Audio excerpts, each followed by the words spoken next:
Fun भी होगा, मस्ती भी होगी। स्वागत है आपका अपने YouTube चैनल जीएसटी विद साहिल में, जहां आज हम बहुत ही शानदार चैप्टर का रिवीजन करने वाले हैं जिसका नाम है चार्ज ऑफ जीएसटी। ये चैप्टर काफी टफ लगता है बच्चों को, बट इस चैप्टर को हम मिलकर आसान करेंगे। तो चलो यार शुरू करते हैं। और शुरू करने से पहले इस वीडियो का लाइक टारगेट रहेगा 555। तो इस वीडियो का लाइक टारगेट है 555। और अगर आप चैनल पे पहली बार आए हैं तो आप इस चैनल को सब्सक्राइब करें ताकि आपको बहुत सारी CA final related GST videos इस चैनल पे मिलेगी। तो चलो यार शुरू करते हैं। तो सबसे पहले सर, ये जो चैप्टर है चार्ज ऑफ जीएसटी, ये आखिरकार बताता क्या है? ये चैप्टर बहुत सिंपल है। देखो, चार्ज ऑफ जीएसटी सिर्फ इतना सा बताता है कि आखिरकार जीएसटी का पैसा कौन देगा। कौन देगा जीएसटी का पैसा? कौन देगा? ये जीएसटी का पैसा सप्लायर देगा, ये जीएसटी का पैसा रेसिपिएंट देगा, कि सर ये जीएसटी का पैसा कोई थर्ड पर्सन ही आके देगा। अगर जीएसटी का पैसा सप्लायर देता है तो उसे बोलते हैं फॉरवर्ड चार्ज मैकेनिज्म। अगर जीएसटी का पैसा रेसिपिएंट देता है तो उसे बोलते हैं रिवर्स चार्ज मैकेनिज्म। तो बस ये चैप्टर हमें यही बताता है कि आखिरकार जीएसटी का पैसा कौन देगा। चलो सर, अब ये डेफिनेशंस हैं। अभी डेफिनेशन में मुझे बस आपको एक आधी डेफिनेशन बतानी है, वो भी इंपॉर्टेंट वाली, that is India. Sir India क्या है? मेरा देश, मेरा देश, मेरा देश बदल रहा है मेरा देश। तो राजा मेरे, ये जो बेस लाइन है ना, ये इंडिया की बेस लाइन है। इससे 12 नॉटिकल माइल्स तक टेरिटोरियल वाटर्स ऑफ इंडिया होता है, जिसको हम प्यार से TWI बोलते हैं। सर ये 12 नॉटिकल माइल्स, बेटा 1 nautical miles is equal to 1.853 kilometres. तो ऑन एन एवरेज अगर 12 नॉटिकल माइल्स की तू बात करेगा तो ये 22-23 किलोमीटर आएगा। तो ये बेस लाइन से 22-23 किलोमीटर तक भी इंडिया ही है। 12 नॉटिकल माइल्स के बाद 24 नॉटिकल माइल्स इज कंटिगियस जोन, ये भी इंडिया का ही पार्ट है। ये तो प्योर इंडिया है। और इसके बाद 200 नॉटिकल माइल्स तक हमारे पास एक अधिकार है जिसको हम बोलते हैं एक्सक्लूसिव इकोनॉमिक जोन। तो ये भी इंडिया का पार्ट है। और इसके नीचे की सतह, that is continental shelf, sea bed, subsoil और हवा का एरिया, वो भी इंडिया का पार्ट बनेगा। तो अगर आपसे पूछे कि भाई इंडिया क्या है, तो भाई ये जो बेस लाइन है इंडिया का, इससे 12 नॉटिकल माइल्स तक जो टेरिटोरियल वाटर्स ऑफ इंडिया है वो भी इंडिया का पार्ट है। इस बेस लाइन से 200 नॉटिकल माइल्स तक जो एक्सक्लूसिव इकोनॉमिक जोन है, जहां पे ONGC रिलायंस को अधिकार है फॉर एक्सट्रैक्शन पर्पस, वो भी इंडिया है। और उसके बाद का हाई सी वाला कंटेंट हमारा इंडिया का पार्ट नहीं है, वो भैया चले जाओ फॉरेन। ठीक है, अब इंडिया तो हमको समझ में आया। देखो, territory of India as referred in article 1 of constitution, territorial water, sea bed, subsoil, continental shelf, EEZ और any other maritime zone, the airspace above the territory and the territorial water. तो जो air space है territory के ऊपर, territorial waters के ऊपर, वो भी इंडिया का पार्ट बनेगा। ठीक है, उसके बाद इस चैप्टर में एक और चीजें याद रखना, बॉडी कॉर्पोरेट। बहुत बार इस चैप्टर में बॉडी कॉर्पोरेट वर्ड का जिक्र हुआ है। तो बॉडी कॉर्पोरेट मतलब क्या? तो body corporate means company and includes a company incorporated outside India, that is जो फॉरेन कंपनी है, section 2 subsection 42 of companies act, check कर लेना आप। तो सर वो जो फॉरेन कंपनी है वो भी इंडिया का पार्ट बनेगा। बट बॉडी कॉर्पोरेट में क्या नहीं आएगा? कोऑपरेटिव सोसाइटी नहीं आएगा और any other body corporate not being a company. आपको याद रखना है कि इस चैप्टर में बॉडी कॉर्पोरेट बोले तो company plus LLP, limited liability partnership, वो भी बॉडी कॉर्पोरेट ही कहलाएगा। ठीक है, चलो आ जाओ। सबसे पहले sir section number 9 of CGST act, जो चार्जिंग सेक्शन है जिसकी वजह से हमको जीएसटी पढ़ना पड़ता है। सेक्शन नंबर 9 सबसेक्शन 1 बोलता है कि subject to provision of subsection 2। जो सबसेक्शन 2 बोलेगा पहले हम उसकी बात सुनेंगे, क्योंकि सबसेक्शन 2 बड़ा है। तो सिर्फ फिर सबसेक्शन 2 क्या बोलता है? सबसेक्शन 2 बोलता है कि the central tax on petroleum crude, high speed diesel, motor spirit, natural gas and aviation turbine fuel, in 5 product के ऊपर जो CGST है वो उस डेट से लेवी होगा जब GST काउंसिल बोलेगी। मतलब इन 5 प्रोडक्ट्स के ऊपर आज तो GST नहीं लगता, पर आगे जाके भविष्य में जब GST काउंसिल बोलेगी तो इस 5 प्रोडक्ट्स के ऊपर GST आ जाएगा। ठीक है सर, आगे अब सेक्शन 9(1) सब्जेक्ट टू सबसेक्शन 2 हमने पढ़ लिया। एक टैक्स लगाएंगे, ओ हो, उस टैक्स का नाम रखेंगे CGST, क्योंकि हम CGST एक्ट पढ़ रहे हैं। अच्छा, अगर सर हम IGST एक्ट पढ़ते तो ऐसा का ऐसा same section number 5 IGST act में भी है, और IGST एक्ट में आपको मालूम है वहां पे 9 की जगह पे 5 है और सेंट्रल की जगह पे integrated goods and services sex है। किस पे लगाएंगे? Intra state supply of goods और सर्विसेज और both, except on alcoholic liquor for human consumption. जो बाटल है ना, बाटल, इस बाटल के ऊपर हम कोई GST नहीं लगाएंगे। अब एक चीज याद रखना, बाटल के साथ है ना एक मुद्दा हो गया कि जिससे बाटल बनती है वो बोला अरे बाटल तेरे पे GST नहीं लगता, बट मैं जो हूं ना, मैं ना होता तो बाटल तू ना होती। तो बाटल ने बोला यार ऐसा क्यों बोल रहा है, मैं ना होता तो तू ना होती।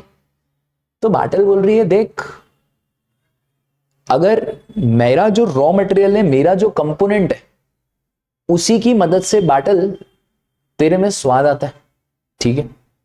अब क्या होता था ना, जो रॉ मटेरियल है ना for alcoholic liquor for human consumption, उसके ऊपर कोई क्लैरिटी नहीं थी कि उसके ऊपर GST आएगा या नहीं आएगा। झगड़ा होता था।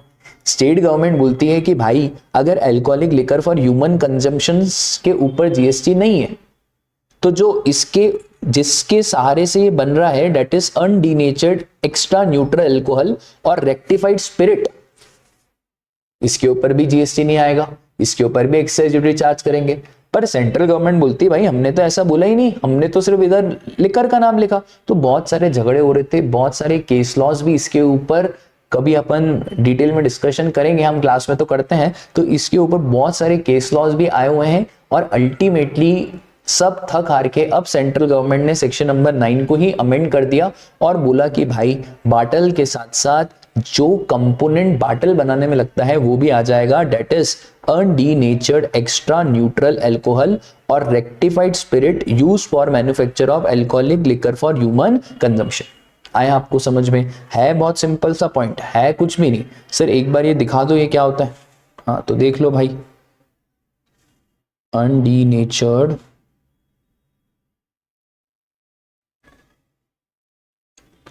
स्पिरिट। सर ये HIV, अरे वो मैं एग्जामिनेशन पढ़ा रहा था इंटर वाले बच्चों को, तो HIV का फुल फॉर्म पूछा किसी ने तो मैंने बताया, और क्या। तो सर आ जाओ, ये देखो। अच्छा इसको ऐसे मत पी जाना वरना हमेशा के लिए चले जाओगे, ये बहुत खतरनाक चीज है भाई। और इसी की मदद से आपका अल्कोहल बनता है, थोड़े से ड्रॉप्स डाले जाते हैं अल्कोहल में, जो नशा आता है, ठीक है। आया सर उसके बाद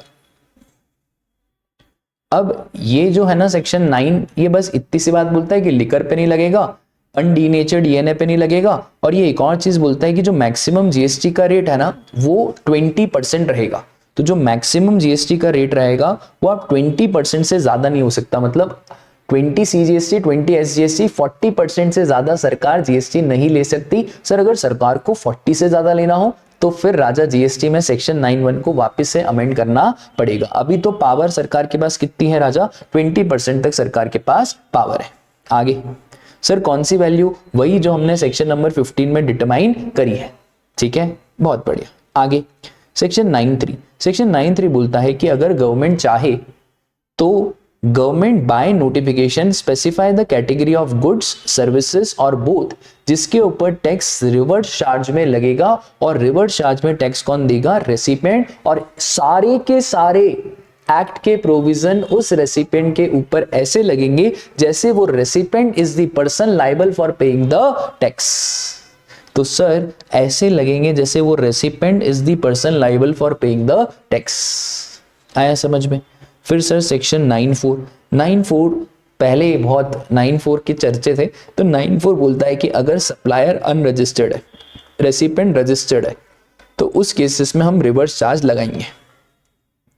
शुरू में आया था, फिर सरकार ने बोला तो सही ये करेंगे, रजिस्टर्ड लोगों ने बोला ये क्या तरीका है, तो फिर हम अनरजिस्टर्ड से खरीदेंगे नहीं, ये नाराज हो गए। फिर उन्होंने बोला 5,000 रुपए तक लाएंगे, फिर भी ये नाराज हो गए। फिर उसके बाद इन्होंने थक हार के बोल दिया कि भाई ये सिर्फ अब नोटिफाइड सेक्टर के ऊपर ही एप्लीकेबल होगा, और इन्होंने एक नोटिफाई कर दिया सेक्टर, डेट इज बिल्डर। तो बिल्डर कैटेगरी को इन्होंने नोटिफाई कर दिया, ठीक है। तो यही है 9(4). तो सर 9(4) अब सिर्फ किसके लिए नोटिफाइड है? बिल्डर कैटेगरी के लिए नोटिफाइड है, बाकी किसी के लिए भी नोटिफाइड नहीं है। अगर सप्लायर अनरजिस्टर्ड है, रेसिपिएंट रजिस्टर्ड है, तो उस केस में रिवर्स चार्ज मैकेनिज्म की बातें होगी। ठीक है, सेक्शन नंबर 9(5) मैंने आगे करवाया है, अभी नहीं करवाया है, मैं 9(5) आगे बताऊंगा। ठीक है, अब आगे आ जाओ। Section number 5 of IGST act. अब सर जैसा सेक्शन 9 है as it is same section number 5 है, बट सेक्शन नंबर 5 में IGST लिखा हुआ है, वहां पे CGST था, यहाँ पे रेट है 40%, वहां पे 20% था, एज इट इज सेम। अब ये यहाँ पे थोड़ा सा चेंज है। ठीक है, इसको समझना। ये बोलता है कि integrated tax on goods other than goods as may be notified by government on recommendation of council. जो भी गुड्स इंडिया में इंपोर्ट हुए उसके ऊपर जो IGST चार्ज होगा वो चार्ज होगा as per section number 3 of custom tariff act. इसने बोला भाई अगर कोई गुड्स इंडिया में इंपोर्ट हो रहा है तो हम हमारी नहीं चलाएंगे, हम कस्टम टैरिफ एक्ट की बात को मानेंगे और जो कस्टम टैरिफ एक्ट में वैल्यूएशन है हम उसी वैल्यूएशन के हिसाब से IGST लगाएंगे। अब इसमें क्या हुआ ना, इसमें एक दिक्कत हो गई, वो थी ऑनलाइन मनी गेमिंग। ठीक है, ऑनलाइन मनी गेमिंग भी गुड्स है, स्पेसिफाइड एक्शनेबल क्लेम है, बट ऑनलाइन मनी गेमिंग कोई इंपोर्ट थोड़ी होता है। ठीक है, वो गुड्स है, बट क्या वो कोई कस्टम टैरिफ एक्ट में आता है क्या? सर अब वो इंपोर्ट थोड़ी होता है ऑनलाइन मनी गेमिंग, वो तो सर्विसेज के टाइप जैसा ही है, बट अब वो स्पेसिफाइड एक्शनेबल क्लेम में है तो गुड्स में। तो अब सरकार ने बोला कि ये जो ऑनलाइन मनी गेमिंग है ना, इसको हम नोटिफाई करते हैं, और इसको नोटिफाई करने का मतलब है कि अगर आपने ऑनलाइन मनी गेमिंग इंपोर्ट करा है, अगर कोई भी बच्चा ऑनलाइन मनी गेमिंग कोई भी गेम खेल रहा है तो इसके ऊपर टैक्स IGST एक्ट के हिसाब से लगेगा और इसके ऊपर कोई कस्टम ड्यूटी नहीं लगेगी। ठीक है, तो नॉर्मली तो सर सारे गुड्स के ऊपर अगर इंपोर्ट हो रहा है तो कस्टम लगाओ, बट अगर इंपोर्ट स्पेसिफाइड एक्शनेबल क्लेम का हो रहा है तो अगर स्पेसिफाइड एक्शनेबल क्लेम का इंपोर्ट हो रहा है तो कस्टम मत लगाओ, उस केस में फिर आपको IGST ही लगाना पड़ेगा। डन। आगे 5(2) as it is same, 5(3) as it is same, 5(4) as it is same, बस सेंट्रल की जगह पे इंटीग्रेटेड का नाम लिखा हुआ है। अब आ जाओ very very important, supply of goods taxable under reverse charge. Sir goods भी है हमारे सिलेबस में? हाँ राजा, गुड्स भी है तुम्हारे सिलेबस में। तो सबसे पहला आपको ये याद रखना है, who is the supplier, who is the recipient. देखो थोड़ा लॉजिकली याद रखोगे तो हो जाएगा। सरकार रिवर्स चार्ज क्यों लाती है? क्योंकि सप्लायर से GST लेना मुश्किल है, इसलिए सरकार बोलती है रेसिपिएंट आप GST दे दो, हमको तो GST से मतलब है सप्लायर दे या रेसिपिएंट दे। अब सबसे पहला कैश्यू नट्स नॉट शील्ड और पील। ठीक है, काजू, काजू बादाम भाई छिले हुए हो नहीं छिले हो उससे लेना देना नहीं है। सप्लायर कौन? एग्रीकल्चरिस्ट। अब देखो यार, एग्रीकल्चरिस्ट को तो पहले रजिस्ट्रेशन भी लेना रहता। हाँ, बाकी ये जो कैश्यू नट्स और ये है ये एग्रीकल्चर प्रोडक्ट नहीं है तो GST तो लगेगा, बट GST देगा कौन? साला एग्रीकल्चरिस्ट बोलेगा यार हम किसान लोगों से GST लोगे तो रुक जाओ। एग्रीकल्चरिस्ट आप किसको सप्लाई करते हो कैश्यू नट्स? तो किसने बोला? साहब मैं रजिस्टर्ड पर्सन को सप्लाई करता हूँ, मंडी वालों को देता हूँ, वो आगे बेचते हैं। तो फिर इन्होंने बोला ठीक है यार रजिस्टर्ड पर्सन आप GST दे देना, हमको कोई दिक्कत की बात नहीं है, तो RCM लग जाएगा। बीड़ी रेपर लीव्स, तो बीड़ी के रैपर लीव्स जो रहते हैं वो भी एग्रीकल्चरिस्ट सप्लाई करते हैं, registered person. Tobacco leaves agriculturist supply करते हैं, रजिस्टर्ड पर्सन। तो ये तीनों तो अपने को वैसे याद होगा, इसको कैसे याद रखोगे? BTC है ना, तो BTC से याद रखना, बीड़ी, टबैको लीव्स और कैश्यू नट्स। फिर उसके बाद अब ये थोड़ा सा अजीब है, ये ऑयल्स की बात करता है। Citrus fruit, sir peppermint, other mint, spearmint, watermint, horsemint, bergamint, भाई ये मिंट ऑयल की बात करता है। इसमें ध्यान रखना unregistered person to registered person, यहाँ पे एग्रीकल्चरिस्ट नहीं है। Silk yarn, very very important, exam में पूछा है। Any person who manufacture silk yarn, manufacturer की बात कर रहा है। रिवर्स चार्ज के प्रोविजन जो है ना वो वर्ड टू वर्ड चलते हैं, इसलिए इस चैप्टर में ध्यान रखना पड़ेगा। तो जो मैन्युफैक्चरर कर रहा है फ्रॉम रॉ सिल्क और silk worm cocoon for supply of silk yarn, और किसको दे रहा है? रजिस्टर्ड पर्सन को दे रहा है। देखो रेसिपिएंट तो क्या ही याद रखोगे, रेसिपिएंट तो रजिस्टर्ड पर्सन ही है। ठीक है, बस यहाँ पे मैन्युफैक्चरर, सर अगर मैन्युफैक्चरर नहीं है ट्रेडर है तो कोई रिवर्स चार्ज नहीं लगेगा। ठीक है, raw cotton agriculturist registered person. Lottery, तो लॉटरी डिस्ट्रीब्यूशन अगर state government UT local authority जो लॉटरी की टिकट डिस्ट्रीब्यूट कर रही है, किसको डिस्ट्रीब्यूट कर रही है? सर लॉटरी डिस्ट्रीब्यूटर और सेलिंग एजेंट, तो इस केस में भी रिवर्स चार्ज लगेगा। उसके बाद used vehicle, seized confiscated goods, old used goods, waste and scrap, ये सेकेंड हैंड कबाड़ की बात कर रहा है। तो ये जो सेकेंड हैंड कबाड़ है इसमें जो सप्लायर है वो होगा सेंट्रल गवर्नमेंट। अच्छा, excluding ministry of railways. Sir क्या मतलब? मतलब अगर इंडियन रेलवेज को सप्लाई कर रही है तो उसमें हमेशा फॉरवर्ड चार्ज ही लगता है। इंडियन रेलवेज के ऊपर राजा कभी भी रिवर्स चार्ज की एप्लीकेबिलिटी नहीं आती है, चाहे जो हो जाए। तो इंडियन रेलवेज बोले तो फॉरवर्ड चार्ज। तो sir central government excluding ministry of railways, ministry of railways को हटा दो। स्टेट गवर्नमेंट यूटी, और किसको दे रहे हैं? रजिस्टर्ड पर्सन को दे रहे हैं। कौन सी गाड़ी? Use vehicle. इसके तो बहुत सारे ऑप्शंस भी लगते हैं। आए दिन पेपर में खबर आती है कि भाई इस यूज व्हीकल का ऑप्शन है, इस यूज व्हीकल का ऑप्शन है। और बहुत सारे कंटेंट क्रिएटर्स ने कोई वेबसाइट भी बताई है गवर्नमेंट की, शायद ई ऑप्शन है, जिसपे आप पुरानी गाड़ियां खरीद सकते हो। उसके बाद प्रायोरिटी सेक्टर लैंडिंग सर्टिफिकेट। ये पीएसएल सर्टिफिकेट सर क्या होता है? कुछ नहीं। देखो, हर रिजर्व बैंक ऑफ इंडिया ने हर बैंक को बोल के रखा है कि आपको कुछ लोन प्रायोरिटी सेक्टर को देना है। अगर आपने लोन प्रायोरिटी सेक्टर को नहीं दिया तो हम आपके ऊपर पेनल्टी लगाएंगे। अब बहुत बार क्या होता है ना, ये जो गाइडलाइन होती है ना प्रायोरिटी सेक्टर वाली, ये फुलफिल नहीं हो पाती। तो बैंक्स क्या करते हैं ना, दूसरे बैंक से प्रायोरिटी सेक्टर के सर्टिफिकेट ले लेते हैं ताकि वो हमारी गाइडलाइन मैच हो जाए। ठीक है, तो सर अब हमारी गाइडलाइन तो मैच हो जाएगी, तो ये जो पीएसएल सर्टिफिकेट है इसके ऊपर क्या, इधर दोनों ही रजिस्टर्ड पर्सन है, इसको गुड्स माना जाता है, इसको सिक्योरिटीज नहीं माना जाता, और इसके ऊपर जो जीएसटी है वो आरसीएम में सामने वाली पार्टी देगी। ठीक है। मेटल स्क्रैप, भाई very very important. Metal scrap का तो क्वेश्चन 100% आपको दिखेगा ही। Supplier unregistered person, recipient is the registered person. अगर सप्लायर अनरजिस्टर्ड पर्सन है, रेसिपिएंट रजिस्टर्ड पर्सन है, तो रिवर्स चार्ज मैकेनिज्म में जो रजिस्टर्ड पर्सन है उसको जीएसटी देना पड़ेगा, आरसीएम। याद रखना, metal scrap, supplier unregistered, recipient registered. ठीक है, बस हो गया गुड्स। याद हो जाएगा? हो जाएगा, 2-3 बार पढ़ोगे हो जाएगा, कोई घबराने की बात नहीं है। उसके बाद सर्विसेज।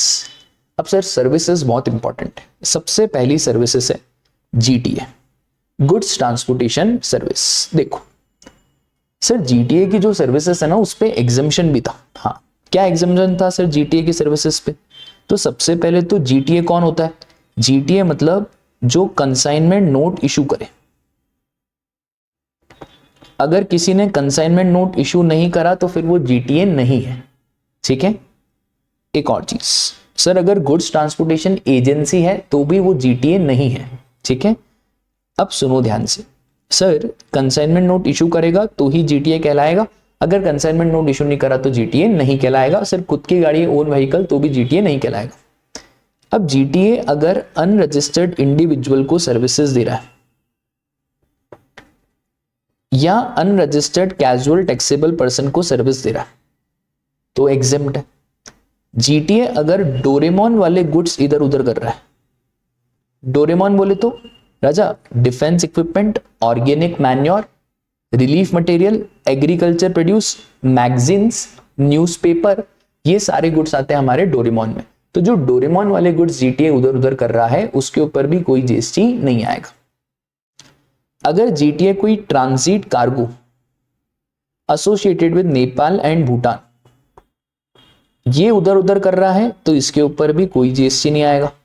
और अगर ये जीटीए गवर्नमेंट को सर्विसेज दे रहा है जिसने रजिस्ट्रेशन तो लेके रखा है but as a TDS deductor registration लेके रखा है तो उसके ऊपर भी कोई जीएसटी नहीं आएगा। ये हो गए जीटीए के एग्जम्पशन। अब जीटीए किसी दूसरे को सर्विस दे रहा है जिसके ऊपर ये एग्जम्पशन नहीं है, नॉर्मल गुड्स है, तो भाई जीटीए को सरकार ने 2 ऑप्शन दिए। सबसे बोला यार जीटीए हमको तुमसे बहुत प्यार है क्योंकि सर्विस टैक्स में भी तुमने हमारा बहुत बेजा खाया था। अगर आप चाहो जीटीए तो 12% वाला ऑप्शन ले लो और 12% में आप रजिस्ट्रेशन ले लेना और फॉरवर्ड चार्ज में टैक्स पे कर देना। तो जीटीए ने पूछा भाई इसमें मेरा क्या फायदा? तो हमने बोला देखो यार जीटीए, जो भी आपका गुड्स है, सर्विसेज है जो आप प्रोक्योर कर रहे हो उसके ऊपर हम आपको इनपुट टैक्स क्रेडिट दे देंगे। कुछ जीटीए 12% में मान गए, बट कुछ जीटीए ने बोला सरकार ने हमारा काटा, सरकार ने हमको बनाया। हमने बोला क्यों सरकार ने आपको बनाया? तो जीटीए ने बोला भाई हम खरीदते क्या है, हमारी गाड़ी में लगता है पेट्रोल डीजल, हमको लगता है पौवा, इस पौवे के ऊपर तो जीएसटी लगता नहीं है, पेट्रोल डीजल पे जीएसटी लगता नहीं है। और ये जो ट्रक हम खरीद के लाते हैं, खरीद के तो क्या ही लाएंगे, रेंट पे लाएंगे, उसके ऊपर ज्यादा जीएसटी बनता नहीं है। तो सर जीटीए वाले का क्रेडिट तो कुछ है ही नहीं, छटक भर का क्रेडिट है। तो फिर जीटीए ने बोला हमको 12% वाला ऑप्शन नहीं चाहिए। तो हमने बोला फिर कौन सा चाहिए? तो जीटीए ने बोला यार हमको 5% वाला ऑप्शन चाहिए। बोला ठीक है, आप 5% में हम आपको बोलते हैं चलो अगर आप अपने रेसिपेंट को परेशान नहीं करना चाहते हो तो चाहो आपको 5% का ऑप्शन दिया, बट इस 5% में आप इनपुट टैक्स क्रेडिट नहीं ले पाओगे। तो जीटी ने बोला ठीक है, मेरा वैसे भी इनपुट टैक्स बनता ही नहीं है तो किस बात का क्रेडिट, तो आप 5% का ऑप्शन ले लो फॉरवर्ड चार्ज। कुछ जीटीए ने ये ऑप्शन लिया, कुछ जीटीए बोले यार हमको ये रजिस्ट्रेशन नहीं हो पाएगा। तो फिर उन जीटीओ को बोला गया ठीक है भाई ठीक है, आप 5% वाला ऑप्शन लो और उस 5% में आपको रजिस्ट्रेशन नहीं कराना, जो सामने वाला रेसिपिएंट है ना वो रिवर्स चार्ज मैकेनिज्म में रजिस्ट्रेशन कराएगा और वही जीएसटी का पैसा देगा। तो सर तीनों ऑप्शन में से बेस्ट कौन सा है? भाई जीटीए के लिए बेस्ट तो ये वाला है, ठीक है। और बट अगर जीटीए थोड़ा दिल दिखाए और बोले यार मेरे क्लाइंट को परेशान मत करो, तो फिर ये वाला ऑप्शन भी सही है, ठीक है। मतलब sir total 3 option, 12% always forward charge, 5% या तो फॉरवर्ड चार्ज या तो रिवर्स चार्ज। अगर जीटीए खुद बोल दे कि भाई मैं पे करने के लिए रेडी हूं फॉरवर्ड चार्ज, पर अगर जीटीए नहीं बोल रहा है सामने वाला पे करेगा तो फिर रिवर्स चार्ज, ठीक है। आगे आ जाओ सर, ये वाली बात हमारी हो ही गई। फिर अगर रेसिपेंट एक स्पेसिफाइड रेसिपेंट है तो उस केस में सर जीएसटी 100% लगेगा और ये स्पेसिफाइड रेसिपिएंट को रजिस्ट्रेशन लेना पड़ेगा रिवर्स चार्ज मैकेनिज्म में, assuming GTA has not opted for 12% option. मतलब एग्जाम में अगर आपको कुछ भी ना दे और सिर्फ जीटीए सर्विस दे तो 5% आरसीएम बाय डिफॉल्ट अजम्पशन। अगर एग्जाम में आपको जीटीए दे और बोले रेसिपिएंट कोई फैक्ट्री है तो उस केस में फैक्ट्री को रजिस्ट्रेशन लेना पड़ेगा, अगर फैक्ट्री अनरजिस्टर्ड है तो भी उसको रजिस्ट्रेशन लेना पड़ेगा। मतलब सर स्पेसिफाइड रेसिपिएंट से सरकार बोलती है भाई तुम तो स्पेसिफाइड रेसिपिएंट हो, तुमने जीएसटी में रजिस्ट्रेशन क्यों नहीं लेके रखा है, तुम पहली फुर्सत में रजिस्ट्रेशन लो। अगर नहीं लिया है और जीटीए से सर्विस ले रहे हो और जीटीए भाई 5% वाला ऑप्शन में है तो जीएसटी तो लग के रहेगा और आप रजिस्ट्रेशन लो और आरसीएम में इसका टैक्स पे करो, ठीक है सर। सर इसको याद कैसे रखेंगे? मैंने बहुत बढ़िया ट्रिक बनाई है। पीसी ने रजिस्टर्ड बीसी को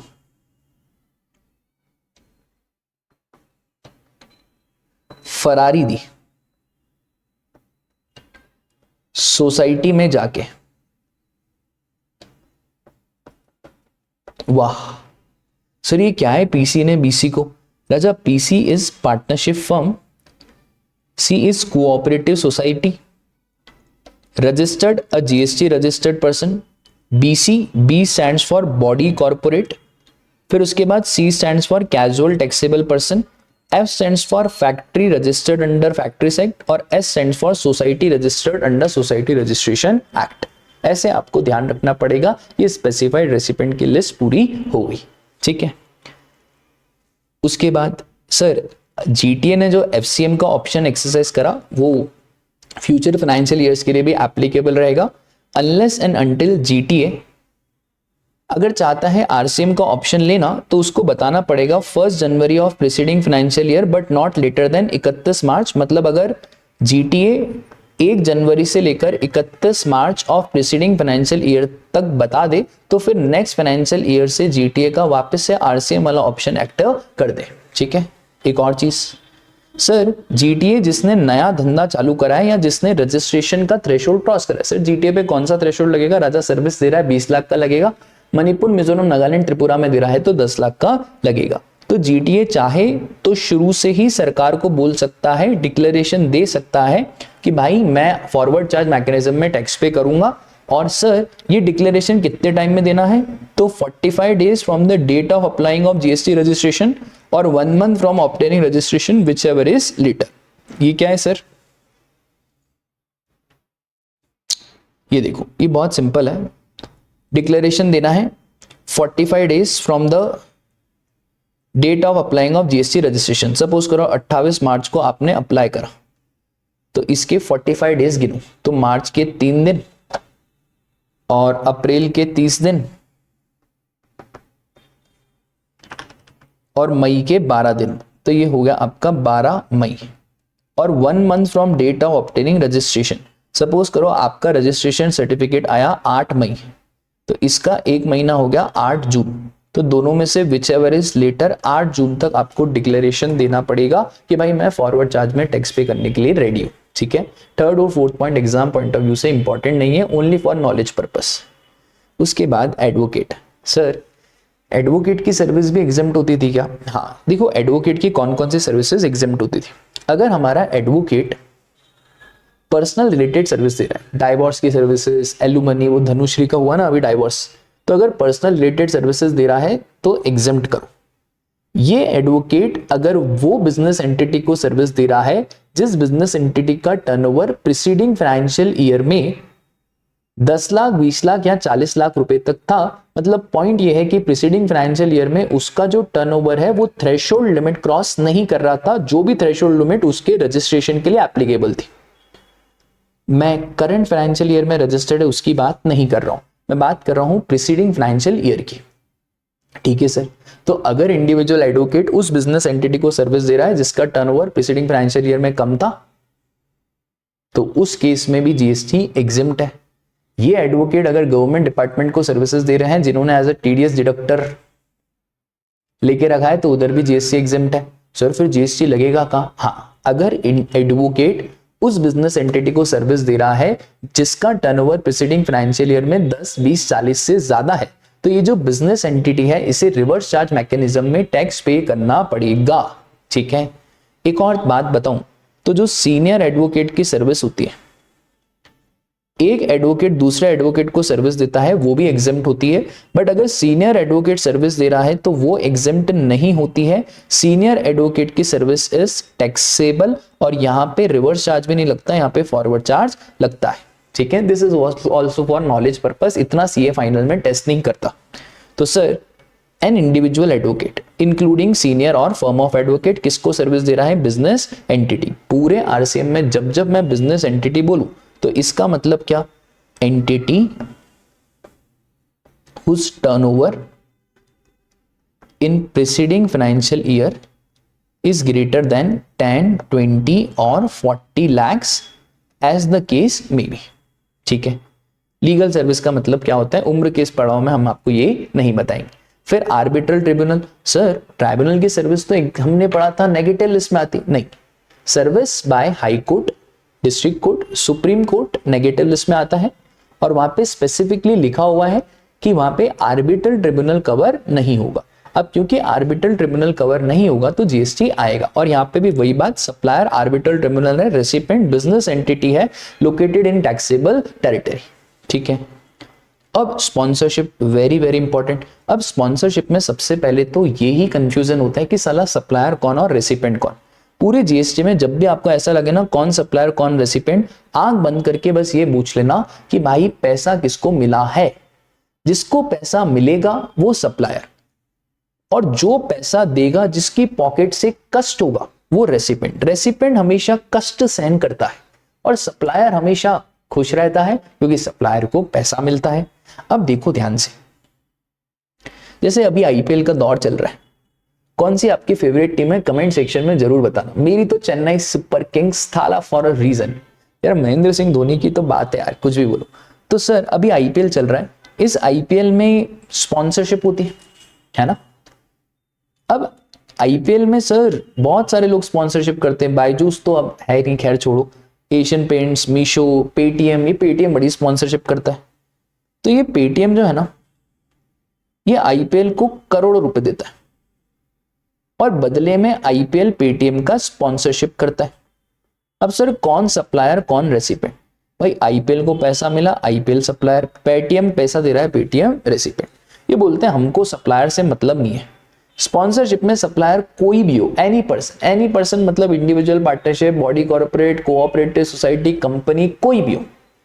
बट रेसिपिएंट अगर बॉडी कॉर्पोरेट है, बॉडी कॉर्पोरेट बोले तो कंपनी एंड एलएलपी, या रेसिपिएंट अगर पार्टनरशिप फर्म है, तो अगर रेसिपिएंट बॉडी कॉर्पोरेट है, कंपनी और एलएलपी, और रेसिपिएंट पार्टनरशिप फर्म है, तो उस केस में जो हमारा रेसिपिएंट है ना, उसे जीएसटी देना पड़ेगा। वो भी कौन से मैकेनिज्म पे? आरसीएम। इसका मतलब है सर यहाँ पे कौन जीएसटी देगा? तो राजा यहाँ पे हमारा जो रेसिपेंट है वो पेटीएम, और Paytm is a body corporate, तो पेटीएम को जीएसटी देना पड़ेगा। सर ये जो विराट कोहली अपनी टी शर्ट पे तरह तरह की एडवर्टाइजमेंट करता है उस पे कौन जीएसटी देगा? तो राजा अब आप मुझे बताओ, विराट कोहली सप्लायर, रेसिपेंट कौन? जो उसकी टी शर्ट पे ये सब लिखवा रहे हैं वो सब रेसिपेंट हो गए, तो वो सब कंपनियां हैं तो उन्हें जीएसटी देना पड़ेगा। आगे आ जाओ। फिर गवर्नमेंट सर्विसेज, बहुत ही सिंपल। अगर supplier central government, state government, union territory या local authority, recipient business entity, तो उस केस में जीएसटी बिजनेस एंटिटी को देना पड़ेगा, ठीक है। बट इन चारों केसेस की बात अलग है। Post office always forward charge, railways always forward charge no matter what. Sir aircraft vessel के रिगार्ड्स में जो भी सर्विसेज है उसमें ऑलवेज फॉरवर्ड चार्ज गवर्नमेंट को ही देना पड़ेगा। ट्रांसपोर्ट ऑफ गुड्स और passenger always forward charge. Renting of immovable property always forward charge to unregistered person. But sir अगर इमूवेबल प्रॉपर्टी रजिस्टर्ड पर्सन को दी है फॉर कमर्शियल बिजनेस यूज, तो उस केस में आरसीएम लगेगा। आया समझ में? मतलब मैं ऐसा बोलता हूँ, ये जो पीवीटीआर है ना, इस पीवीटीआर में हमेशा फॉरवर्ड चार्ज मैकेनिज्म ही लगेगा। गवर्नमेंट ने बोला इस पीवीटीआर में हम जीएसटी दे देंगे, आपको टेंशन लेने की जरूरत नहीं है, ठीक है, ये ध्यान रखना। Sir renting of immovable property, supplier central government, state government, union territory, local authority. Recipient कोई भी पर्सन जो सीजीएसटी एक्ट में रजिस्टर्ड है। ये रेंटिंग ऑफ इमूवेबल प्रॉपर्टी में दो बातें, ठीक है। मैंने एग्जेम्पशन चैप्टर का जब रिवीजन करवाया ना, मैंने उसमें बहुत डिटेल में आपको समझाया, तो सुनो ध्यान से। अगर रेंटिंग ऑफ इमूवेबल प्रॉपर्टी की मैं बात करूं, अगर ये प्रॉपर्टी रजिस्टर्ड को दी जा रही है तो आरसीएम, RRR। बट यही इमूवेबल प्रॉपर्टी अगर अनरजिस्टर्ड को दी जा रही है तो सरकार को रेंटिंग ऑफ इमूवेबल प्रॉपर्टी पे जीएसटी लेना है। अगर अनरजिस्टर्ड को दी जा रही है तो एफसीएम। और एक और चीज, इस अनरजिस्टर्ड को दी जा रही है तो यहाँ पे एग्जाम्शन में बताया था कि यहाँ पे ये भी नहीं देखना है कि अनरजिस्टर्ड का टर्नओवर कितना है। मतलब होगा अनरजिस्टर्ड का टर्नओवर, भले उसने नया नया बिजनेस चालू करा हो, पिछले साल क्या टर्नओवर, उससे कोई लेना देना नहीं है। आया समझ में? ठीक है सर। अब सुनो ध्यान से। रेंटिंग ऑफ रेसिडेंशियल ड्वेलिंग, ये बहुत सिंपल सा मतलब अमेंडमेंट भी इसके अंदर आया है। अगर रेसिडेंशियल ड्वेलिंग रेसिडेंशियल पर्पस के लिए दी है तो वो एग्जेप्ट, बट अगर रेसिडेंशियल ड्वेलिंग रजिस्टर्ड पर्सन को दी गई है तो वो टैक्सेबल, और registered person reverse charge mechanism में टैक्स पे करेगा। इतनी सी बात आपको ध्यान रखनी। सपोज करो रिलायंस इंडस्ट्रीज ने मेरे से घर लिया और रिलायंस इंडस्ट्रीज ने बोला साहब हमारे आपके इस घर पे हमारे एम्प्लॉय रहेंगे। सर है तो रेसिडेंशियल ड्वेलिंग, है भी रेसिडेंशियल यूज, पर भाई किसने लिया है? रिलायंस इंडस्ट्री। तो मेरे भाई इसके ऊपर जीएसटी लगेगा और रिलायंस इंडस्ट्रीज को रिवर्स चार्ज मैकेनिज्म में टैक्स पे करना पड़ेगा। पर सर रिलायंस का कोई एम्प्लॉय है, उसने मेरे से घर लिया है, ठीक है, और अब एम्प्लॉय ने घर लिया है रेसिडेंशियल पर्पस के लिए, अब इसके ऊपर जीएसटी नहीं लगेगा, एग्जेप्ट, ठीक है। इसके ऊपर मैंने एग्जेम्पशन चैप्टर में थोड़ा सा आपको ज्ञान गणित भी दिया था कि सर अगर हर रजिस्टर्ड पर्सन पे आरसीएम आता है, ऐसा नहीं है। अगर रजिस्टर्ड पर्सन ये प्रूव कर दे कि ये जो घर ले रहा है this is for its own proprietorship, not proprietorship concern, खुद के लिए घर ले रहा है, और दूसरा ये जो पेमेंट है उसके करंट अकाउंट से ना होते हुए उसके सेविंग अकाउंट से हो रहा है, अगर हमारा रजिस्टर्ड पर्सन ये प्रूव कर दे तो फिर हम आरसीएम नहीं लगाएंगे और एग्जेम्प्ट कर देंगे, ठीक है। फिर ये अमेंडमेंट है कि सर कोई भी immovable property other than residential dwelling, मतलब ये कमर्शियल प्रॉपर्टी की बात कर रहे हैं। अगर commercial property supplier unregistered person है, रेसिपेंट रजिस्टर्ड पर्सन। सर ये क्यों लाया? बेटा लोगों के पास बाप दाताओं की बहुत प्रॉपर्टी है, कोई जीएसटी नंबर नहीं, कुछ काम वाम नहीं करते। मेरी एक दो फ्रेंड्स हैं, हर महीने 50-60 हजार रुपए उड़ाते हैं, कुछ काम करते ही नहीं है। बाप दादाओं ने इतनी प्रॉपर्टियां बनाई है, हर महीने 4-5 लाख तो रेंट के ही आ जाते हैं। सर बढ़िया काम है। हाँ ये भी बढ़िया काम है भाई। तो राजा सप्लायर अनरजिस्टर्ड है, कोई जीएसटी नंबर नहीं, बट रेसिपेंट रजिस्टर्ड है, उन्होंने ये रेंटेड प्रॉपर्टी बड़ी बड़ी कंपनियों को देके रखी। तो लॉ मेकर बोलता है भाई आपने जीएसटी नंबर नहीं लिया, रेसिपेंट तो रजिस्टर्ड है, रेसिपेंट आरसीएम में टैक्स पे करेगा। ये वाले सेक्शन में मार्केट में बहुत बवाल आ गया। बवाल इसलिए आ गया क्योंकि क्लैरिटी नहीं है, लोगों को मालूम ही नहीं है क्या चल रहा है। बट सिंपल आपको ध्यान रखना है कि सप्लायर अनरजिस्टर्ड है, रेसिपिएंट रजिस्टर्ड है। सर अगर सप्लायर रजिस्टर्ड है तो बेटा फॉरवर्ड चार्ज लगेगा ना, फिर थोड़ी रिवर्स चार्ज लगेगा। ठीक है, डन क्लास, आगे आ जाओ। तो भाई पैसा आ रहा है ना इनके पास, मतलब रजिस्टर्ड पर्सन को टेंशन लेना है, जिसको पैसा आ रहा है उसको कोई टेंशन नहीं लेना। उसके बाद builder related service, very very simple. अगर आप टीडीआर और एफएसआई या लॉन्ग टर्म लीज 30 ईयर्स और मोर ये दे रहे हो, कौन दे रहा है? Supplier is any person, recipient is promoter. Promoter बोले तो सर, प्रमोटर बोले तो बिल्डर, तो उस केस में बिल्डर को आरसीएम में टैक्स देना पड़ेगा। ठीक है, इतना इंपॉर्टेंट नहीं है एग्जाम पॉइंट ऑफ व्यू से, इसको आप छोड़ सकते हो। अब आ जाओ डायरेक्ट, वेरी वेरी इंपॉर्टेंट, जो बहुत इंपॉर्टेंट है ना उसको ध्यान रखना।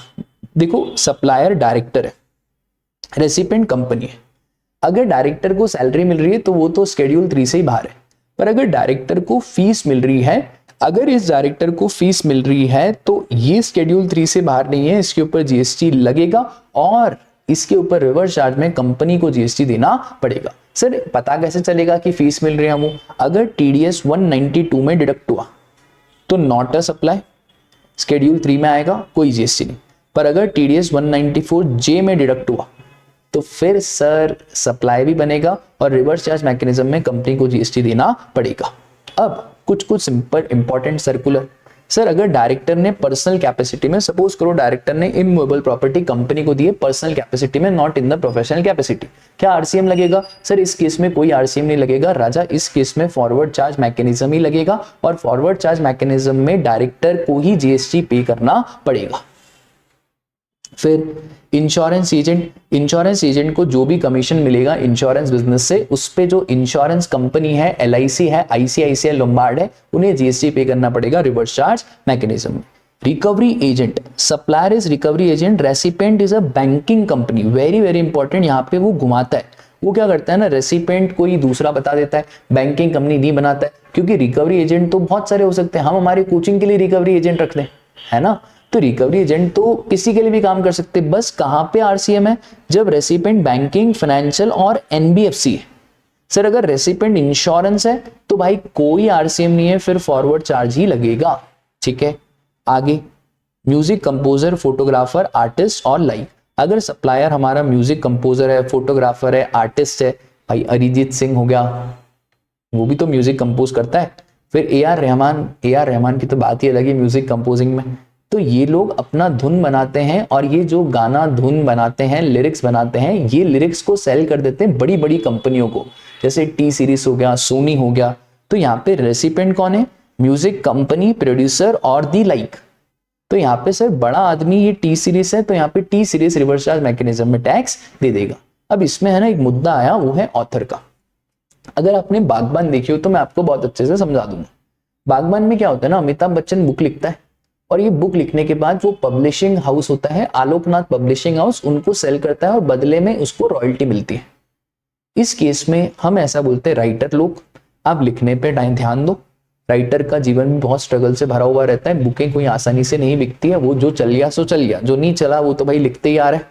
तो सप्लायर तो ऑथर है, तो हमने बोला राइटर लोग आप लिखने पे ध्यान दो, जो बड़ा है ना पब्लिशर, वो जीएसटी आरसीएम में पे कर देगा। अब है ना पब्लिशर को बड़ा गुस्सा आता था। पब्लिशर बोले साला एक तो हम बेचे, बेचने के बाद रॉयल्टी दे, उल्टा साला इनका जीएसटी हम पे करें। तो कुछ पब्लिशर्स ना इंटरेस्ट नहीं दिखा रहे थे। तो ऑथर ने बोला यार जीएसटी डिपार्टमेंट, हमारे पास खुद के पास ही इतना रॉयल्टी का पैसा है, हम आपको क्या बताएं, और हम खुद ही जीएसटी दे सकते, कौन सी बड़ी बात है, इतनी बड़ी किताबें लिख दी, लाखों कॉपियां सेल हो रही हैं, हम क्या जीएसटी नहीं पे कर सकते? तो गवर्नमेंट ने बोला ठीक है यार, अगर ऑथर आप डिक्लेरेशन दे दो, आप इनवॉइस में डिक्लेरेशन दे दो कि हम खुद जीएसटी दे देंगे और आप जीएसटी के अंदर रजिस्ट्रेशन ले लो, तो कोई दिक्कत की बात नहीं है, आप रिवर्स चार्ज में नहीं, आप फॉरवर्ड चार्ज में टैक्स दे देना। आया समझ में? बट यहां पे एक चीज याद रखना कि सर 1 साल का टाइम लिमिट है। 1 साल का टाइम लिमिट का मतलब कि सर मिनिमम 1 साल अगर ऑप्शन लिया है तो फिर 1 साल तक फॉरवर्ड चार्ज ही आपको निभाना पड़ेगा। ऐसे नहीं कर सकते 2 महीने के बाद फिर रिवर्स चार्ज में आ गए। ठीक है, आगे सर ओवरसीइंग कमेटी, सर ये क्या होती है? अगर reserve bank of India, RBI ने क्या करा है ना, एक ओवरसीइंग कमेटी बनाई है, और ये इसलिए बनाई है अगर किसी ने 500 करोड़ से ज्यादा का लोन दिया तो ये ओवरसीइंग कमेटी सुपरवाइज करती है। कभी आप रिजर्व बैंक ऑफ इंडिया की वेबसाइट पे जाओगे ना तो ये ओवरसीइंग कमेटी के 6-7 मेंबर होते हैं। अब ओवरसीइंग कमेटी सर्विसेज देती है आरबीआई को, बदले में आरबीआई ओवरसीइंग कमेटी को फीस देती है। सर कौन बड़ा? अरे सर सबसे बड़ा आरबीआई है, तो भाई आरबीआई जीएसटी दे देगी रिवर्स चार्ज मैकेनिज्म में। उसके बाद इंडिविजुअल डीएसए, सर ये डीएसए क्या होते हैं? भाई मार्केट में बहुत सारे चार्टर्ड अकाउंटेंट्स डीएसए भी बन जाते हैं क्योंकि बैंक्स बहुत रिकॉग्नाइज करती है डीएसए को। तो अगर इंडिविजुअल डीएसए, याद रखना भाई individual DSA, partnership firm body corporate company की बात नहीं कर रहा हूं। अगर आप एक इंडिविजुअल डीएसए हो और आप बैंकिंग कंपनी को सर्विसेज दे रहे हो तो बैंकिंग कंपनी एनबीएफसी आरसीएम में टैक्स देगी। पर सर अगर आप ही कंपनी हो, पार्टनरशिप फर्म हो, तो फिर फॉरवर्ड चार्ज में ही टैक्स लगेगा, फिर आरसीएम नहीं लगेगा। फिर बिजनेस फैसिलिटेटर, हमने क्लास में भी पढ़ा था, एक होता है बीएफ, एक होता है बीसी। सर गाली? अरे नहीं रे नालायक, एक होता है बीएफ, एक होता है बीसी। बीएफ बोले तो बिजनेस फैसिलिटेटर, बीसी बोले तो बिजनेस करस्पॉन्डेंट। देखो बिजनेस करस्पॉन्डेंट एक बैंक की छोटी सी ब्रांच होती है, just like a franchise model. तो बिजनेस करस्पॉन्डेंट समर्थ है जीएसटी पे करने में, तो वहां पे कोई रिवर्स चार्ज नहीं लगता। बिजनेस फैसिलिटेटर बिजनेस करस्पॉन्डेंट की मदद करते हैं, छोटे मोटे लोग होते हैं, इनको छोटा मोटा कमीशन बैंक से मिल जाता है, ये बैंक को काम धंधा दिलवा देते। तो भाई रिवर्स चार्ज बिजनेस फैसिलिटेटर के केस में, बिजनेस करस्पॉन्डेंट के केस में कोई रिवर्स चार्ज नहीं है। अगर सप्लायर हमारा बिजनेस फैसिलिटेटर और रेसिपिएंट बैंकिंग कंपनी है तो ही रिवर्स चार्ज लगेगा। एक और चीज, अगर सप्लायर बिजनेस फैसिलिटेटर है और रेसिपिएंट एनबीएफसी है, कोई आरसीएम नहीं लगेगा, फॉरवर्ड चार्ज ही लगेगा, क्योंकि यहाँ पे कोई एनबीएफसी नहीं, यहाँ पे सिर्फ क्या है, बैंकिंग कंपनी। बोलो क्लिक हुआ क्या? छोटी छोटी बातें हैं बट दिमाग लगाना पड़ता है बेटा। अगर बीसी का एजेंट बीसी को सर्विस दे रहा है तो बिजनेस करस्पॉन्डेंट को रिवर्स चार्ज में जीएसटी देना है। इसका मतलब देखो, मैं अगर आपको चार्ट बना के बताऊं ना, यहाँ पे बीसी है, यहाँ पे एजेंट ऑफ बीसी है जिसको आप बीएफ भी बोल सकते हो, और यहाँ पे बैंक है। अच्छा इसका एक एग्जाम्पशन भी था कि अगर ये रूरल एरिया ब्रांच को सर्विस दे रहे हैं तो जो कमीशन है वो एग्जेम्प्ट। तो भाई हम पूरी बात ही चल रही है किसकी? अर्बन की, अर्बन एरिया ब्रांच, क्योंकि रूरल एरिया में तो जीएसटी एग्जेम्प्ट है। बीसी बैंक को सर्विस दे रहा है, बीसी को फॉरवर्ड चार्ज में टैक्स देना है। एजेंट बीसी को सर्विस दे रहा है, बीसी को रिवर्स चार्ज में टैक्स दे रहा है। सर बीसी का तो 12 बज रहा है, हाँ तो 12 तो बज ही रही है ना भाई। तो बीसी को एक तो एफसीएम में खुद टैक्स देना है, और आरसीएम में अगर एजेंट ऑफ बीसी बीसी को सर्विस दे रहा है तो आरसीएम में वापस से इसको टैक्स देना है। मतलब बीसी को कितनी बार टैक्स देना है? बीसी को 2 बार टैक्स देना है। बस इतनी सी बात, ठीक है। आगे आ जाओ सर, आगे है हमारा सिक्योरिटी सर्विसेज। बहुत ही सिंपल, सच्ची में सिंपल है पर इंपॉर्टेंट है। देखो लॉ मेकर को मालूम है कि सिक्योरिटी वाले भगोड़े होते हैं। तारक मेहता देखा है? वो कुछ जेठालाल के घर में पैसे थे, उन्होंने एक सिक्योरिटी रखा, भग गए, दूसरा रखा, भग गए। कोई ताश खेल रहा है, कोई दारू पी रहा है, कोई क्या, कुछ नहीं भाई, सिक्योरिटी का यही काम है। अभी हमारी सोसाइटी में एक सिक्योरिटी रखा, 2 महीने हुए नहीं, भग गए। पर भाई वो सिक्योरिटी वाला बंदा इतना डेडिकेटेड था, वो रात में बेचारा आता था, किताबें लेके आता था। और एक दिन मैं कुछ 1 o'clock घर जा रहा था। सर आप 1 o'clock क्या कर रहे थे? अरे भाई तुम छोड़ो ना उसको। तो मैंने उसको देखा पढ़ाई कर रहा था, वो बोल रहा था भैया मैं यूपीएससी की तैयारी कर रहा हूँ। तो देखो यार, पढ़ने वाले बच्चे तो सिक्योरिटी की जॉब कर रहा है, पैसे कमाने, घर में तंगी है, और भाई पढ़ाई कर रहा है, मतलब स्ट्रगल्स सबकी जिंदगी में होते हैं। तो सप्लायर इज, यहाँ पे सिक्योरिटी सर्विसेज कौन है भाई? ये भाग सकते हैं। सर कौन नहीं भागता है? तो सरकार की निगाहों से बॉडी कॉर्पोरेट नहीं भागता। सरकार को ऐसा है कि यार अगर आप कंपनी बना दो, एलएलपी बना दो, तो आप नहीं भागोगे। तो इसलिए इन्होंने बोला अगर supplier is any person other than body corporate. Sir supplier खुद बॉडी कॉर्पोरेट है तो कोई आरसीएम नहीं, forward charge. Recipient is a registered person, तो इस केस में आरसीएम लगेगा, मतलब रजिस्टर्ड पर्सन को जीएसटी देना पड़ेगा, क्योंकि सर हमें सप्लायर पे भरोसा नहीं है, वो तो भाग जाएगा। आया समझ में? तो सर एक बात बताओ, इधर लिख दो बीसी, इधर लिख दो अदर देन बीसी, इधर लिख दो स्पेशल रजिस्टर्ड पर्सन, और इधर लिख दो रजिस्टर्ड पर्सन। ये क्या है स्पेशल रजिस्टर्ड पर्सन, समझाऊंगा, 2 मिनट वेट करो। देखो क्या है ना, अगर हमारा बीसी सर्विसेज दे रहा है स्पेशल रजिस्टर्ड पर्सन या रजिस्टर्ड पर्सन, इन दोनों में ही फॉरवर्ड चार्ज आएगा। अगर हमारा अदर देन बीसी सर्विसेज दे रहा है रजिस्टर्ड पर्सन, तो इसमें आएगा आरसी। और अदर देन बीसी अगर स्पेशल रजिस्टर्ड पर्सन को सर्विसेज दे रहा है तो यहां भी आएगा फॉरवर्ड चार्ज। सर ये क्या है?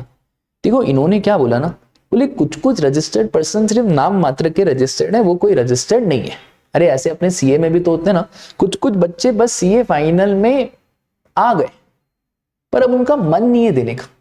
अरे भले 20-30 हजार बच्चे सीए का फाइनल का पेपर देते हैं, पर सीरियस तो 5-10 हजार ही होते हैं ना राजा। तो कैसा सीए फाउंडेशन में आपका मन नहीं था फिर भी आप फाउंडेशन में आ गए, तो कुछ कुछ बच्चे ऐसे ही होते हैं। तो इन्होंने बोला हाँ भाई सीए कोर्स में रजिस्टर्ड तो है बट फिर भी ये रजिस्टर्ड नहीं माना जाएगा। ऐसे कौन से लोग? इन्होंने बोला भाई establishment of government union territory, local authority, governmental agency या कोई भी ऐसा पर्सन जो कंपोजिशन स्कीम में रजिस्टर्ड है। तो सबसे पहले तो sir CGSG, UT, local authority, governmental agency जिसने रजिस्ट्रेशन लेके रखा है एज अ टीडीएस डिडक्टर, ये रजिस्टर्ड तो है but as a TDS deductor है तो हम इनको रजिस्टर्ड पर्सन नहीं मानेंगे। या अगर आपने कंपोजिशन स्कीम में रजिस्ट्रेशन लेके रखा है, हाँ हो गया आप रजिस्टर्ड, पर जीएसटी में सिक्योरिटी के हिसाब से आपको रजिस्टर्ड नहीं माना जाएगा। इसका मतलब है सर अदर देन बीसी अगर स्पेशल रजिस्टर्ड पर्सन को सर्विस दे रहा है, स्पेशल रजिस्टर्ड पर्सन मतलब ये, तो उस केस में भी फॉरवर्ड चार्ज ही लगेगा। आया समझ में? तो बहुत ही बढ़िया। उसके बाद security lending scheme, supplier is lender, recipient is borrower. यहाँ पे जो बोरोवर है उसको आरसीएम में टैक्स देना पड़ेगा। सर ये क्या होता है ये समझा देता हूं। इधर लेंडर, इधर बोरोवर। अब देखो क्या है ना, बोरोवर को ऐसा लग रहा है कि रिलायंस का शेयर गिरने वाला है। सपोज करो रिलायंस का शेयर 2500 रुपए है और अभी गिरने वाला है। तो बोरोवर ने बोला यार एक काम करो ज़ेरोधा, मुझे है ना ये शेयर भाड़े पे चाहिए। तो लेंडर के पास शेयर पड़ा था, उसका वो यूज भी नहीं था, तो लेंडर ने ये शेयर भाड़े पे दे दिया किसको? बोरोवर को। ठीक है सर, अब ये भाड़े पे तो दे दिया और हुआ वही जो उसने सोचा था, ये शेयर नीचे गिरा 2400 पे आ गया, तो बोरोवर ने तो 100 रुपए कमा लिए। अच्छा बोरोवर को ये शेयर बाय भी करना पड़ेगा ना मार्केट से, ठीक है, क्योंकि लेंडर को वापस भी लौटाना है।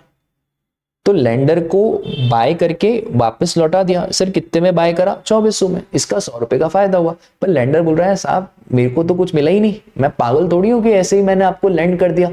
तो हमने बोला कि कोई दिक्कत नहीं है, बोरोवर ने बोला मैं आपको लेंडिंग फीस दूंगा। तो भाई ये जो लेंडिंग फीस है ना, इसके ऊपर जीएसटी बोरोवर को देना पड़ेगा। किसमें? Reverse charge mechanism. आया समझ में? भाई लाखों करोड़ों रुपए के ट्रांजैक्शन होते हैं इसके ऊपर।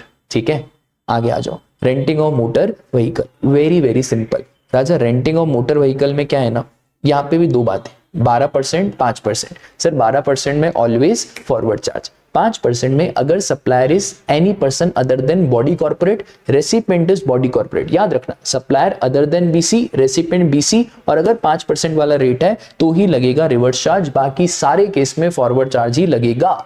सर सप्लायर बॉडी कॉर्पोरेट है, फॉरवर्ड चार्ज लगेगा। सर 5% वाला रेट, हाँ भाई देखो 12% वाले रेट में आपको आईटीसी मिल जाएगा, 5% वाले में आपको लिमिटेड आईटीसी मिलेगा। लिमिटेड आईटीसी मतलब of the input services in the same line of business, जो आप services in the same line of business use कर रहे हो उसका आपको लिमिटेड आईटीसी मिल जाएगा। कोई काम का नहीं है वो लिमिटेड आईटीसी।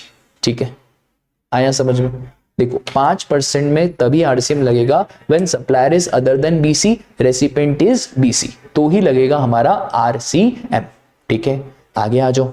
सर एक इंपॉर्टेंट चीज है, अगर मोटर व्हीकल हमने फॉर हायर करिए for a period of time और ये बॉडी कॉर्पोरेट के कहने से ही चलेगी सर आरसीएम, बट अगर हमने motor vehicle as a passenger transport service लिए तो राजा ये रेंटिंग ऑफ मोटर व्हीकल नहीं है, तो पैसेंजर ट्रांसपोर्ट सर्विस है, और पैसेंजर ट्रांसपोर्ट सर्विसेज में हम कोई रिवर्स चार्ज की बात नहीं करते, तो उधर क्या लगेगा? फॉरवर्ड चार्ज ही लगेगा। मतलब हमें ये तो चेक करना पड़ेगा ना कि यार मोटर व्हीकल किस पर्पस के लिए लिए। ठीक है, तो अगर रेंटिंग के लिए लिए इसका मतलब है पूरा कंट्रोल, पूरा अधिकार आपके पास है। ठीक है, और फिर sir levy of GST on airport dues. ठीक है सर, ये क्या है राजा? देखो ये क्या होता है ना, ये मैंने आपको वैल्यूएशन में भी समझाया था, चलो वापस से समझ लो। यहां पे होते हैं एयरपोर्ट ऑपरेटर्स और यहां पे होते हैं एयरलाइंस।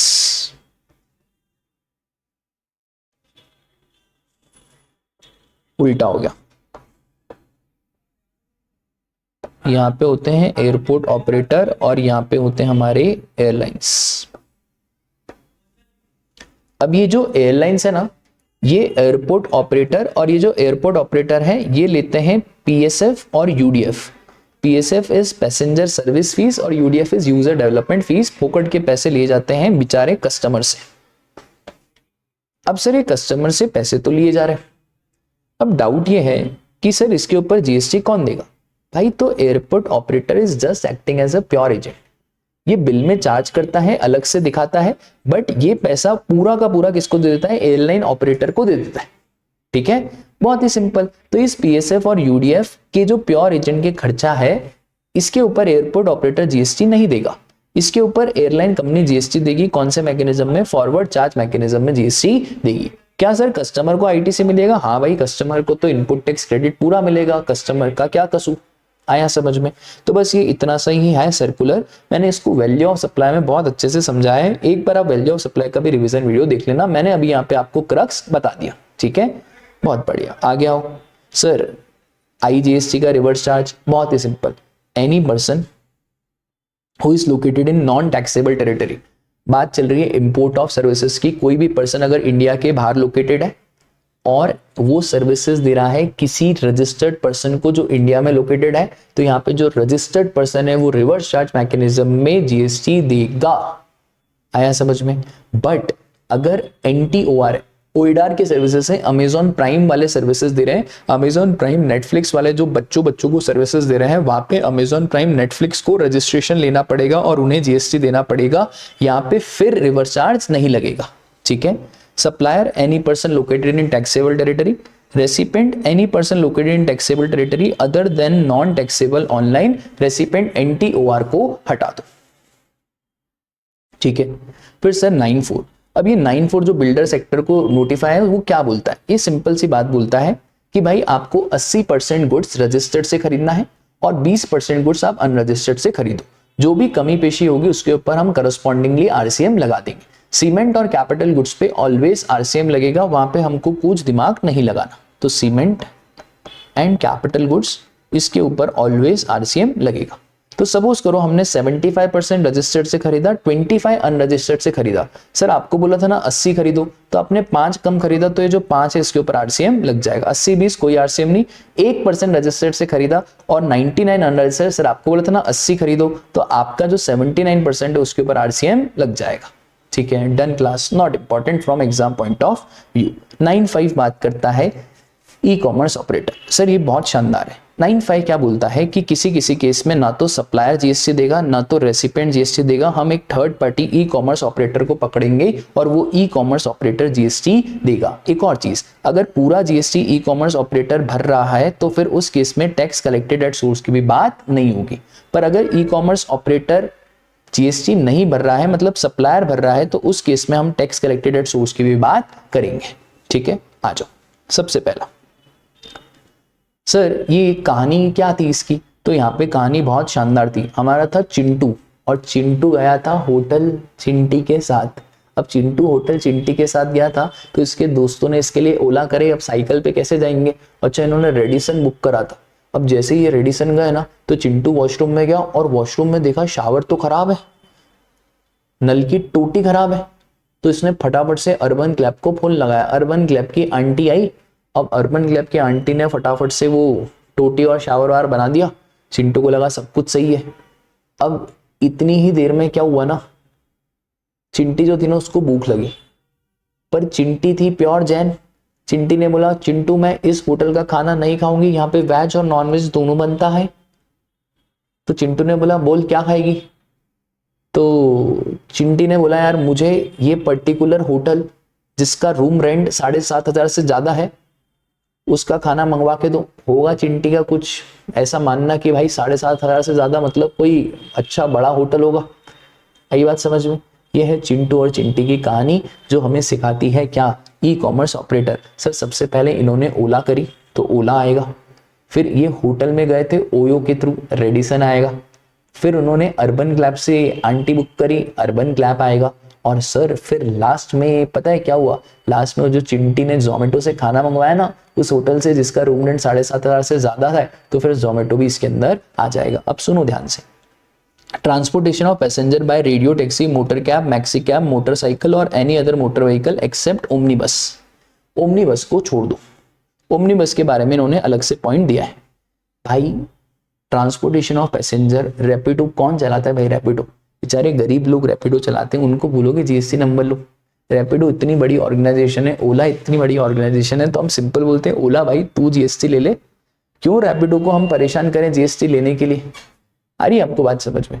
तो हम ट्रांसपोर्टेशन ऑफ पैसेंजर के केस में हम हमेशा ई कॉमर्स ऑपरेटर को ही बोलेंगे जीएसटी दे, और रेसिपिएंट से कैसे जीएसटी लेंगे, है ना? वो तो क्या बेचारा पैसेंजर से जीएसटी लेंगे क्या? तो फिर सर ट्रांसपोर्टेशन ऑफ पैसेंजर के केस में हमेशा ई कॉमर्स ऑपरेटर ही जीएसटी देगा। बट इसमें ना बहुत बड़े बड़े प्लेयर्स भी आ गए, जैसे रेड बस है, तो जो भाई रेड बस में जो लोग बसें चलाते हैं ना वो भी बहुत बड़े बड़े प्लेयर्स हैं। तो इन्होंने अभी एक अमेंडमेंट करा, इन्होंने बोला कि भाई अगर ओमनी बस आप चला रहे हो और वो भी कंपनी चला रही, मतलब अगर ओमनी बस कंपनी चला रही है तो उस केस में भाई कंपनी खुद सामर्थ्य है जीएसटी पे करने के लिए, तो फिर उस केस में ई कॉमर्स ऑपरेटर को कष्ट उठाने की जरूरत नहीं है। मतलब सपोज करो यहाँ पे जो सप्लायर है वो है ओमनी बस, और ये ओमनी बस कौन चला रही है? कंपनी। अब भाई इस केस में ये सप्लायर ही जीएसटी देगा, ई कॉमर्स ऑपरेटर को जीएसटी नहीं देना। सर क्या टीसीएस की बात होगी? 100% टीसीएस की बात होगी। दूसरा सर होटल, इन, गेस्ट हाउस, क्लब, कैंपसिट्स, इस केस में अगर होटल रजिस्टर्ड है तो फिर होटल जीएसटी देगा, और अगर होटल रजिस्टर्ड नहीं है, होटल अनरजिस्टर्ड है, तो फिर जो हमारा ई कॉमर्स ऑपरेटर है डेट इज ओयो जीएसटी दे देगा। ठीक है। एक और चीज sir, housekeeping, plumbing, carpentry, sir अगर वो अर्बन क्लैब वाली आंटी का टर्नओवर बहुत ज्यादा है और अर्बन क्लैब वाली आंटी जीएसटी में रजिस्टर्ड है, तो अगर आंटी जीएसटी में रजिस्टर्ड है तो आंटी टैक्स देगी, और अगर आंटी जीएसटी में रजिस्टर्ड नहीं है तो अर्बन क्लैब जीएसटी देगा। और लास्ट रेस्टोरेंट सर्विसेज, सर अगर आपने उस रेस्टोरेंट से खाना मंगवाया है जहां पे अगर कोई भी रूम का चार्ज 7,500 से ज्यादा है तो हम मानेंगे वो रेस्टोरेंट बड़ा रेस्टोरेंट है, बड़ा रेस्टोरेंट है, फिर जीएसटी वो रेस्टोरेंट देगा। और अगर आपने उस रेस्टोरेंट से खाना मंगवाया है जहां पे कोई भी रूम है जिसका रेट 7,500 से कम है, या जहां पे रूम ही नहीं है, तो उस केस में हमारा जो जोमेटो है वो जीएसटी का पेमेंट करेगा। क्लियर है क्या? ठीक है, तो ये ध्यान रखना 7,500 रुपए पर यूनिट। और उसके बाद लास्ट है सर, अगर आप ई कॉमर्स ऑपरेटर के थ्रू सर्विसेज दे रहे हो, तो अगर ई कॉमर्स ऑपरेटर इंडिया के बाहर लोकेटेड है तो सर दिक्कत हो जाएगी। अगर इंडिया में लोकेटेड है तो ई कॉमर्स ऑपरेटर को टैक्स देना पड़ेगा। अगर ई कॉमर्स ऑपरेटर का इंडिया में फिजिकल प्रेजेंस नहीं है तो कोई भी पर्सन जो ई कॉमर्स ऑपरेटर को रिप्रेजेंट कर रहा है वो टैक्स देगा। और अगर इको का नाइदर फिजिकल प्रेजेंस है ना ही कोई रिप्रेजेंटेटिव है तो हम बोलेंगे इको भाई आपको कोई ना कोई पर्सन तो अपॉइंट करना पड़ेगा for the purpose of paying the tax. इसी के साथ हमारा चार्ज ऑफ जीएसटी का रिवीजन भी खत्म होता है। अगर आपको वीडियो अच्छी लग रही है तो प्लीज आप वीडियो को लाइक करें और ज्यादा से ज्यादा लोगों को शेयर करें। देखो आप इस वीडियो को लाइक करेंगे, शेयर करेंगे, नीचे कमेंट करेंगे ना, तो हमें भी बहुत मोटिवेशन आएगा ऐसी और सच वीडियोस आपके लिए बनाने के लिए। ठीक है, तब तक के लिए tata, bye bye, take care, जय श्री कृष्णा।